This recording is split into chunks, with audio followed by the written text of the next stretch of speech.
할렐루야. 이 새벽에 새벽을 깨우며 주의 전에 나온 우리 사랑하는 성도님들을 주님의 이름으로 축복합니다. 우리는 지금 계속해서 이 새벽에 사사기 말씀을 함께 나누고 있습니다. 사사기를 이렇게 묵상할 때마다 두 가지의 감정이 저한테는 이렇게 복합적으로 일어나는 것 같아요. 절망과 희망이라는 전혀 상반된 두 단어가 동시에 제 뇌리를 스치고 또 그 속에서 하나님께서 무엇을 이야기하시는지에 대한, 그리고 지금 나는 어떻게 행해야 되는지에 대한 진지한 물음이 제게 던져집니다. 혹자들은 이렇게 얘기합니다. 하나님이 살아계시다면 어떻게 이런 일이 벌어질 수 있냐고. 사회의 불의와 말도 안 되는 사건들, 도저히 의라고는 찾아볼 수 없는 이 시대, 그리고 전쟁들, 그리고 사기와 그리고 살인과 말로 형용할 수 없는 폭행과 말도 안 되는 악들이 가득해 있는데, 하나님이 살아계시다면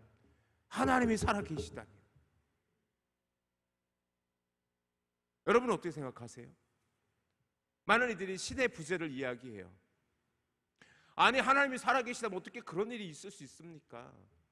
하나님이 살아계시다면 나에게 어떻게 이런 일들이 일어날 수 있습니까? 라고 말이죠. 그런데 저는 사사기를 묵상하면서 무슨 생각을 하게 되냐면, 아니구나, 하나님이 살아계셔서 이런 일이 벌어질 수도 있겠다라는 생각을 하는 겁니다. 하나님이 책망하시는 겁니다. 진노하시는 겁니다. 우리가 지난주에 조금 시간이 부족해서 조금 자세히 나누지 못한 14절 15절 말씀을 우리 잠깐만 보고 우리 넘어가죠. 14절 15절 말씀 한번 다시 한 번만 잠깐 읽어볼까요? 우리 같이 한번 읽어봅시다. 시작. 여호와께서 이스라엘에게 진노하사 노략하는 자의 손에 넘겨주사 그들이 노략을 당하게 하시며 또 주위에 있는 모든 대적의 손에 팔아 넘기심에 그들이 다시는 대적을 당하지 못하였으며 그들이 어디로 가든지 여호와의 손이 그들에게 재앙을 내리시니 곧 여호와께서 말씀하신 것과 같고 여호와께서 그들에게 맹세하신 것과 같아서 그들이 괴로움이 심하였더라. 우리는 질문할 수 있어야 돼요. 하나님의 부재입니까? 하나님의 진노입니까? 우리 가운데 여전히 악이 있고 우리 가운데 여전히 상상할 수 없는 재앙이 우리 가운데 있다면 이것은 하나님이 계시지 않기 때문에 일어나는 일입니까? 아니면 하나님께서 우리 가운데 진노하셨기 때문에 일어나셨던 일입니까? 여기서 여러분에게 특별히 14절에서 중요한 단어 하나를 여러분과 좀 나누고 싶어요. 손에 넘겨주사. 14절 앞부분에 여호와께서 이스라엘에게 진노하사 그들을 책망하셔서 노략하는 자의 손에 넘겨주사라는 단어가 있어요. 이 넘겨주사라는 것은 뭐냐면 하나님께서 그 소유권을 넘기심을 의미하지요. 그것은 무엇입니까? 더 이상 하나님께서 그들의 주인이 아니시는 거예요. 더 이상 하나님께서는 그들을 뭐예요? 지키시지 않으시겠다라는 거예요. 팔아버리셨다라는 거예요. 팔아버리셨어요. 무엇입니까? 더 이상 그들을 책임지지 않으시는 거예요. 내버려 두시는 거예요.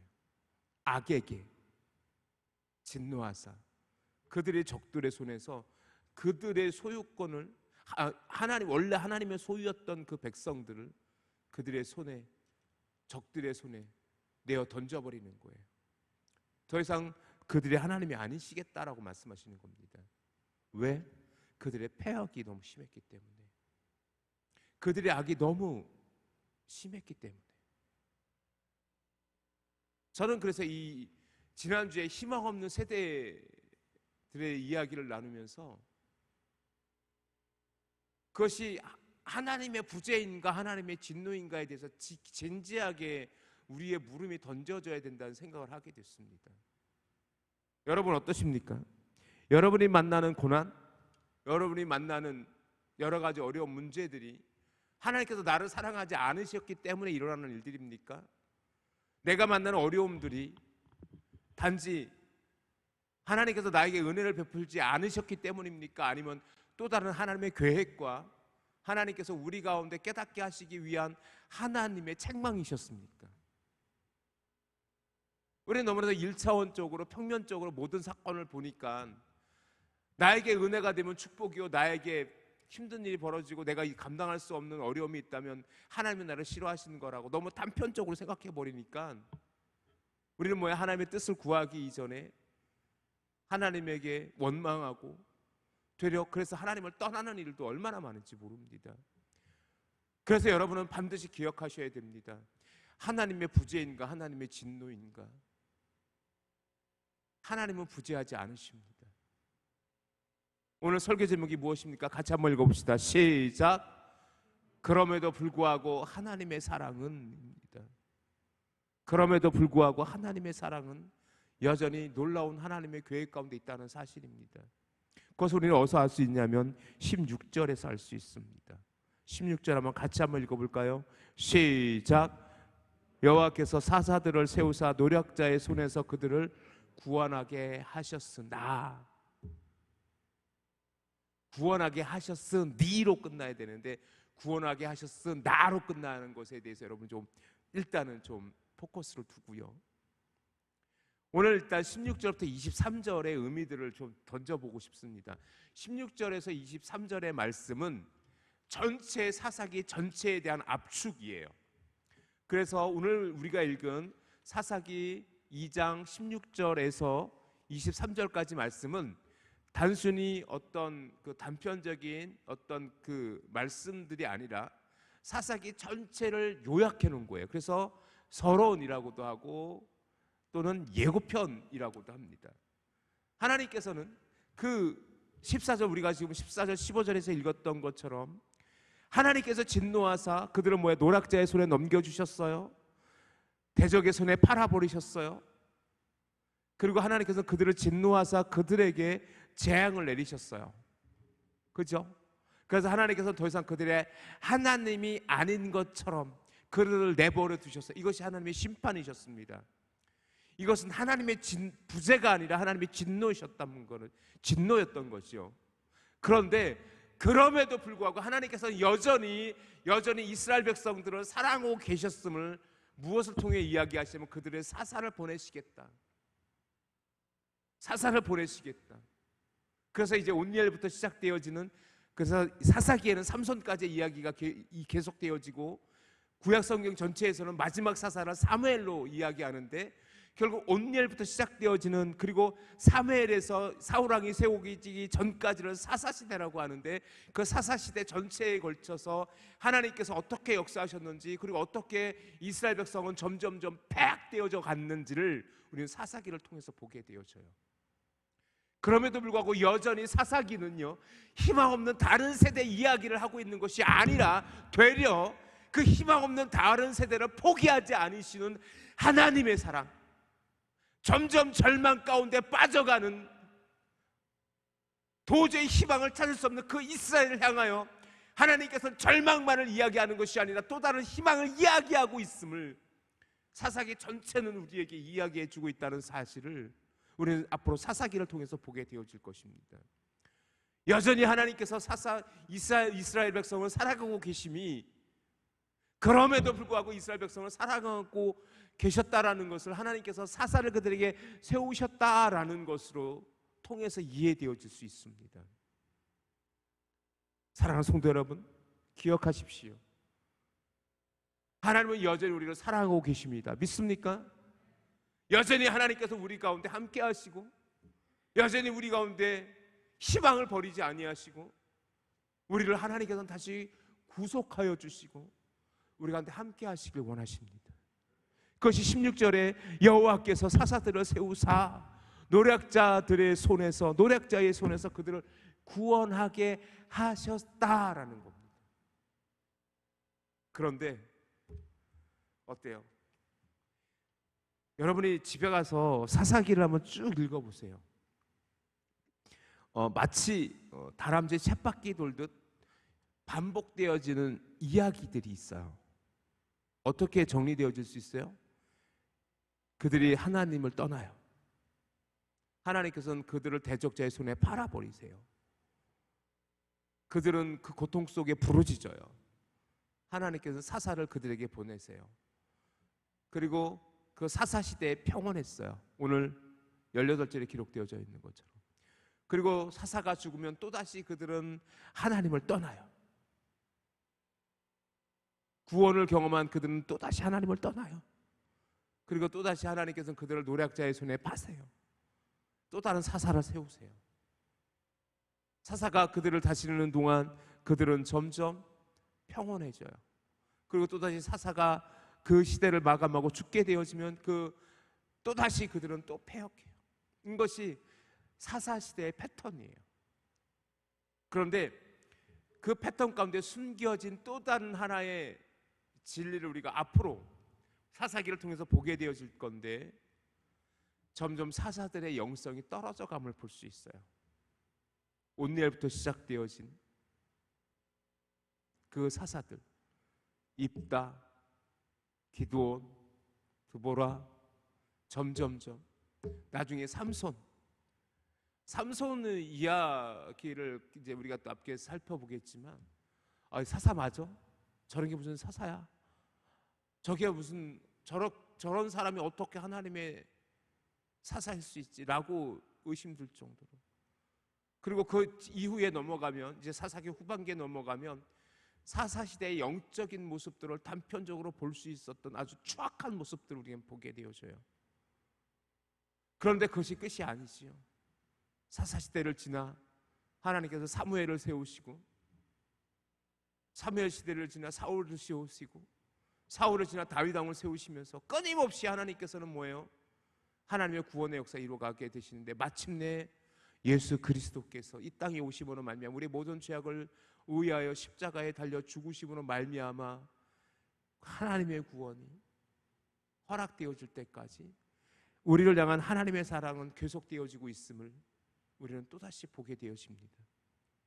그래서 저는 사사기를 희망 없는 세대의 기록이 아니라 희망 없는 세대 속에서 여전히 하나님께서 역사하고 계시고 여전히 하나님께서 사랑하고 계심을 보게 되어지는 은혜의 책이라는 사실을 또다시 깨닫게 되어집니다.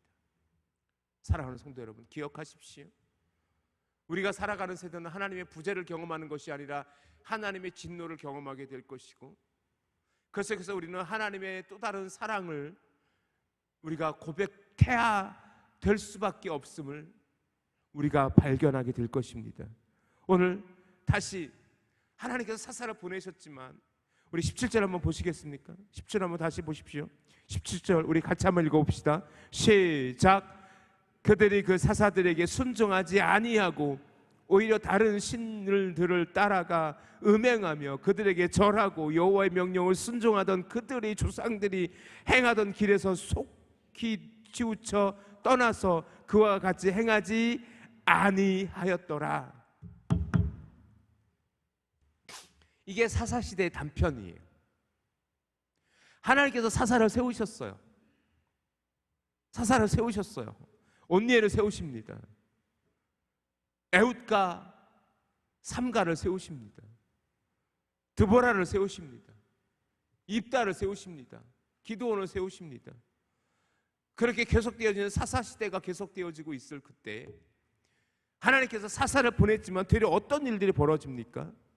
말도 안 되는 일이 벌어지는데 어떤 일들이 벌어지고 있습니까? 그들이 사사들을 순종하지 않아요. 오히려 다른 신들을 따라서 음행하며 절하고, 그것이 사사시대의 특징입니다. 사랑하는 성도 여러분, 왜 이런 일이 벌어지고 있지요? 그만큼 악했어요.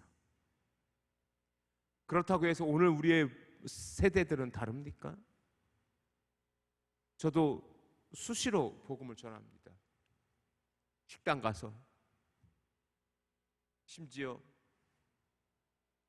그 종업원들에게도 틈이 나는 대로 예수님 믿으십니까? 라고 물어봅니다. 이 전이 거리에 있는 빵촌, 살포시, 그리고 무지개 정육점, 그리고 슈퍼, 곳곳마다 가는 곳마다 제가 목사인 걸 얘기하고 예수 믿으셔야 됩니다. 우리 전인성결교를 알고 계십니까? 라고 이야기하면 한 분도 전인성결교 모르시는 분이 한 분도 안 계십니다. 여러분 그거 아십니까? 이 전이면에 이 큰 전이면을 가로지르고 있는 그 도로 양편에 있는 수없이 많은 상가들 속에 전인성결교회 모르시는 분은 한 분도 안 계세요. 아마 그들은 적어도 우리 교회를 통해서 아마 이전에도 코로나19 이전에 여러분이 계속 끊임없이 전도했기 때문에 아마 전도지 한 장 안 받아보신 분이 없을 거예요. 그런데 어떻습니까? 여전히 그들은 복음에 응답하지 않고 있어요. 우리는 끊임없이 뿌려야 되고 복음을 전해야 됩니다. 그것이 우리의 사명이지요. 그런데 안타까운 것은 뭐냐면 그들은 반응하지 않아요. 반응하지 않아요. 왜? 그만큼 악해져 있다는 것 아닙니까? 자, 우리는 누가복음의 이야기를 잠시 이야기하면 누가복음 16장에 부자 나사로와 부자와 거지 나사로의 이야기가 있죠. 부자도 이제 죽어서 하나님의 심판대 앞에 서고 나사로도 죽어서 아브라함과 함께 천국에 있습니다. 부자는 하나님을 의지하지 않았기 때문에, 하나님을 믿지 않았기 때문에 지옥에서 고통당하게 됩니다. 그럴 때 부자가 이렇게 얘기합니다. 아브라함이여, 저 나사로의 손끝에 손끝으로 내게 목을 축이게 해주십시오. 그리고 한 가지 부탁을 합니다. 제발 아직도 저 땅에 있는 나의 형제들에게, 나의 가족들에게 나사로를 보내서 그들로 믿게 해달라고, 믿게 해달라고, 지옥이 있음을 알게 해달라고, 나처럼 이곳에 와서 고통당하지 않게 해달라고 간절히 부탁합니다. 그럴 때 누가복음 16장 31절에 그 아브라함이 나사로에게 이렇게 이야기합니다. 이르되 모세와 선지자들에게 듣지 아니하면 비록 죽은 자 가운데서 살아나는 자가 있을지라도 권함을 받지 아니하리라 하였다 하시니라. 이것이 바로 새사시대와 무엇이 다릅니까? 저는 스스로 묻습니다. 그리고 여러분에게 질문을 던지고 싶습니다. 과연 이 시대가 사사시대보다 나았습니까? 그래도 교회가 있으니까 나을까요? 정말 그렇습니까?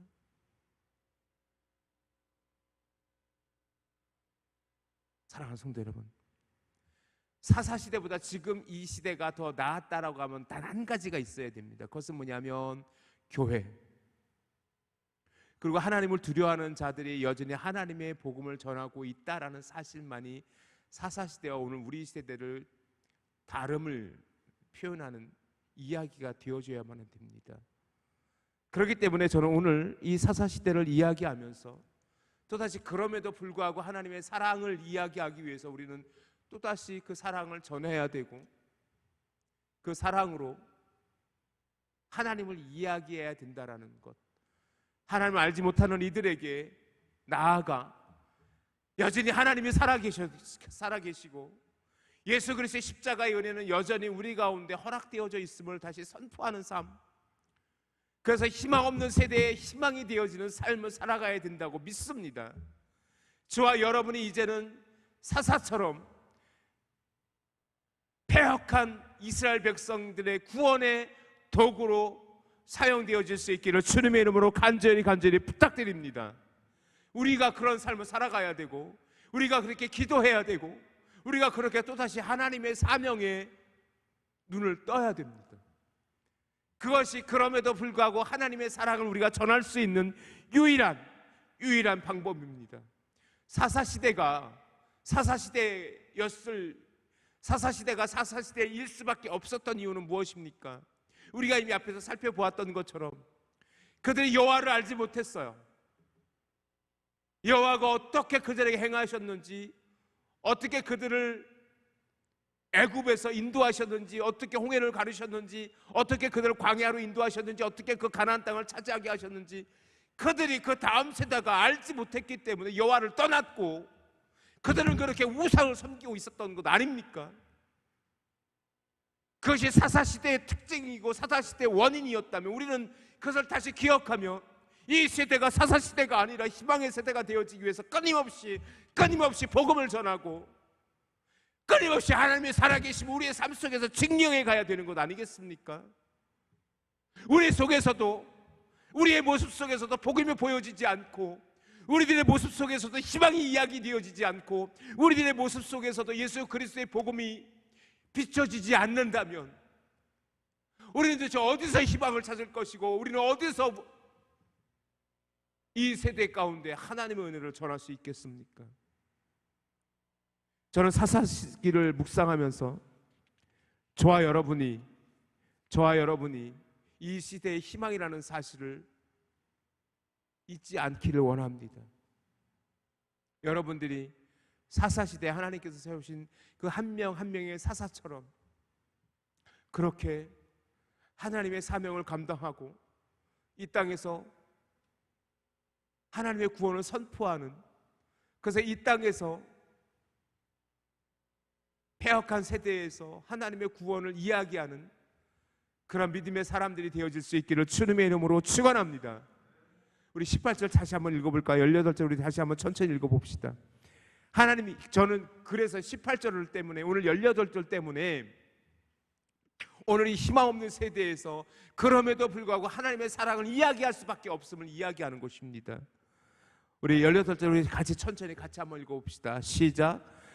여호와께서 그들을 위하여 사사를 세우실 때에는 그와 함께 하셨고 그 사사가 사는 날 동안에는 여호와께서 그들을 대적의 손에서 구원하셨으니 이는 그들이 대적에게 압박과 괴롭게 함을 받아 슬퍼 부르짖음으로 여호와께서 뜻을 돌이키셨음 이거늘. 사사시대에 그럼에도 불구하고 희망과 하나님의 사랑이 이야기되어질 수 있었던 것은 뭐냐면 하나님께서 그들을 사사를 세우시고 그들과 함께 하심으로 그 사사가 사는 날 동안에 여호와께서 그들을 대적의 손에서 구원하였기 때문이며, 더 중요한 것은 뭐냐면 그들이 대적에게 압박과 괴롭게 함을 받아 슬퍼 부르짖음으로 말미암아 여호와께서 그들을 불쌍히 여기시사 한 여호와의 마음을 뭐예요? 돌이키셨기 때문이라는 사실입니다. 그래서 사사시대는 암흑이요 절망이요 희망 없음이지만 그럼에도 불구하고 사사시대의 희망, 그 흑암 속에서 반딧불 한 마리의 그 반딧불이처럼 깜깜한 새벽에, 칠흑 같은 새벽에 하늘에 떠 있는 별과 같이 그렇게 우리에게 희망이 이야기되어지고 우리에게 하나님의 사랑이 이야기되어질 수 있는 이유이기도 합니다. 사랑하는 성도 여러분, 기억하십시다. 하나님께서는 여전히 우리를 사랑하세요. 그렇지만 우리는 여전히 로마서에 기록되어져 있는 것처럼 의인은 없으니 하나도 없도다 라고 고백되어져 있는 것처럼 이사야서 53장에 각기 제 길로 갔을지라도 로마서 5장 8절의 말씀처럼 예수 그리스도의 십자가로 말미암아 자기의 사랑을 확증하셨다는 사실입니다.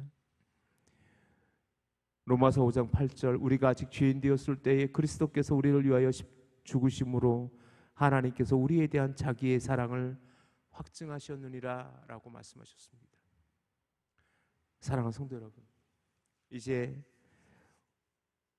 말씀을 정리하고자 합니다. 오늘 본문 20절부터 23절에서는요 그렇게 패역한 세대에 여전히 하나님의 진노가 그치지 않음을 이야기합니다. 그렇지만 이제 우리가 다음 주부터 사사기 3장을 볼 때에 하나님께서는 약속하셨던 사사를 세워가기 시작합니다. 희망을 잃어버리는 것이 아니라 여전히 하나님께서 우리를 사랑하심을 기억하며 그 신실하신 하나님, 우리를 이끄시는 하나님을 의지하며 또다시 하나님의 진노의 시대에 그럼에도 불구하고 하나님의 사랑을 이야기하며 하나님의 은혜를 이야기하며 예수 그리스도의 십자가의 복음을 증거하며 하나님의 자기 사랑을 확증하셨던 그 사랑을 함께 나누는 우리 전희 성결교회 되어질 수 있기를 주님의 이름으로 축원합니다.